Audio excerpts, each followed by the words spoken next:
Olá, quinto ano, tudo bem com vocês?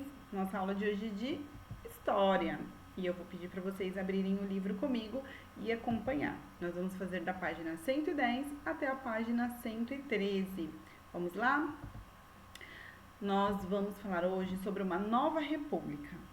Lembra que nas últimas aulas a gente estava estudando sobre o período de ditadura, foi um período bem difícil, né, para o nosso país, para as pessoas que viveram naquele período no nosso país.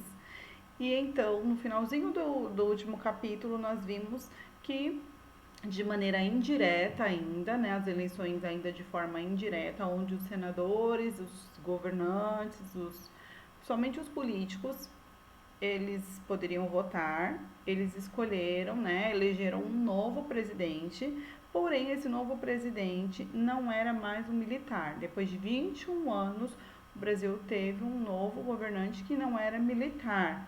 E aí voltamos ao período de democracia. Esse homem elegido foi Tancredo Neves. Tancredo Neves, ele tinha como um plano para ele voltar à democracia, né? Ele queria uma nova república para o Brasil e ele queria uma nova democracia e ele chamou esse período de Nova República. Porém, Tancredo Neves ele ficou muito doente e no dia 21 de abril de 1985 ele faleceu antes mesmo de assumir a sua candidatura, antes mesmo de começar a governar o país, ele faleceu. E o novo governante passou a ser José Sarney, que era o vice-presidente de Tancredo Neves. José Sarney, ele tinha a responsabilidade de resolver urgentemente duas questões. Ele precisava restabelecer a democracia, porque o país vinha de um período muito longo de ditadura, e ele precisava solucionar a grave crise econômica vigente no país. O país estava sofrendo com alta inflação. O que é isso, alta inflação? Os preços dos produtos era cada dia mais caro. Cada vez que a pessoa ela ia ao supermercado, ela encontrava o produto com um preço maior. Cada dia tudo aumentava, não só no supermercado, não só a alimentação, o transporte também, tudo era mais caro. E então Sarney ele criou o Plano Cruzado. Ele mudou a moeda brasileira para o cruzado. Com isso, teve reajuste de salário e ele congelou o preço dos produtos durante um ano. Então, durante um ano, nenhum produto poderia aumentar seus valores. Com os aumentos de salário, gerou um outro novo problema: aumento de salário e produto com os valores congelados. Os mercados não conseguiam mais abastecer, começou a faltar, inclusive alimento. Começou a faltar no supermercado, vocês podem ver nessa imagem as gôndolas todas vazias e também enormes filas. Os supermercados eram lotados, vivia cheio. E isso gerou um grande descontentamento na população. A população ficou novamente insatisfeita com o governo. Em 1988 foi elaborada uma nova Constituição. Na verdade, em 1987, os governantes, os políticos, os senadores formaram uma nova Assembleia para elaborar uma nova Constituição. Essa Constituição ela só foi promulgada em 5 de outubro de 1988, ou seja, ela só passou a ser validada a partir dessa data, 5 de outubro de 1988. Nessa nova Constituição, trouxe algumas mudanças para o Brasil, inclusive a obrigatoriedade dos votos de pessoas entre 18 e 70 anos. Então, os votos diretos voltaram, só que era obrigado tanto homem quanto mulher a votar, todos que tivessem entre 18 e 70 anos. Pessoas entre 16 e 18 anos, elas poderiam votar também, mas não era mais obrigado. E acima de 70 anos também poderiam votar, mas não era obrigado, era opcional. A pessoa votava se ela quisesse. Tem vários destaques para essa Constituição. Essa Constituição, ela é a que está até os dias de hoje. Ela é a Constituição atual. O que ela trouxe de importante, de uma mudança importante e considerável? O racismo passou a ser um crime inafiançável, ou seja, cometer crime de racismo com alguma pessoa, você vai preso sem direito à fiança. Existem alguns crimes que, se você chegar na delegacia antes de ser preso e pagar, você está liberto. Nesse caso, não tem fiança, nada paga.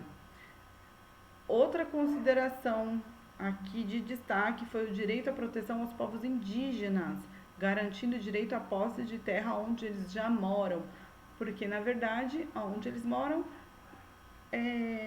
não era como se não fosse deles, né? Muitos agricultores tomavam o espaço dele para fazer as suas plantações. Os indígenas perderam muita coisa no Brasil, incluindo a sua moradia, mas foi criado um órgão nessa Constituição que dava proteção aos indígenas. Outra consideração importante foi a garantia trabalhistas, como jornada semanal de trabalho de 44 horas, as pessoas trabalhavam sem limite, não tinha horário, trabalhavam demais. Direito ao fundo de garantia por tempo de serviço, esse é um valor que é depositado na conta de todo funcionário todos os meses, para quando esse funcionário sair da empresa, ele tem um fundo de reserva para se manter durante algum tempo. Abono de férias é um valor que a pessoa recebe também quando ela sai de férias. 13º salário para aposentados. Os aposentados não tinham 13º, hoje eles têm. Direito à greve, porque tinha sido proibido greve. Lembra que na ditadura somente os governantes é que decidiam tudo, só eles que resolviam tudo, então não adiantava fazer greve, era proibido fazer greve. Agora voltou o direito à greve, que é quando as pessoas estão contestando sobre os seus direitos, quando elas estão brigando pelos seus direitos. Entre outras coisas que mudou para melhor com essa nova Constituição.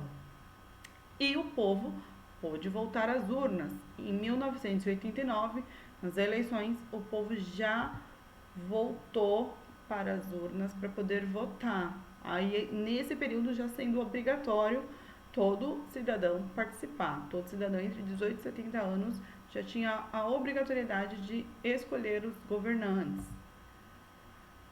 Em 1989, o governante escolhido foi Fernando Collor de Mello. Fernando Collor de Mello, ele tinha vários planos para o país, né? Entre eles, como todos os governantes, ele prometia acabar com a inflação, acabar com a corrupção. Mesma conversa que todos os governantes têm antes de assumir o governo do país. E então ele criou o Plano Collor para acabar com a inflação.